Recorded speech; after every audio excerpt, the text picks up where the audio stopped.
ડાંગ જિલ્લા એલસીબીને મોટી સફળતા મળી। સાપુતારા પોલીસ સ્ટેશનમાં નોંધાયેલા 3 ઘરફોડ ચોરીના ગુનાઓમાં છેલ્લા 3 વર્ષથી ફરાર અને ગુજરાત, કર્ણાટક તેમજ આંધ્રપ્રદેશમાં કુલ 22 ગુનાઓમાં વોન્ટેડ રહેલા કુખ્યાત આંતરરાજ્ય ચામઠા ગેંગના મુખ્ય સૂત્રધારની વાપી રેલવે સ્ટેશન પરથી ધરપકડ કરાઈ છે।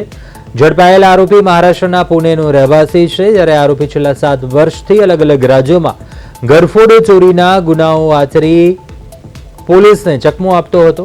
ડાંગ એલસીબીએ નો વોન્ટેડ ઇન સાઉથ ગુજરાત અભિયાન હેઠળ કાર્યવાહી કરી આરોપી પાસેથી મોબાઈલ અને રોકડ સહિત કુલ રૂપિયા 26,800નો મુદ્દામાલ કબજે કર્યો છે।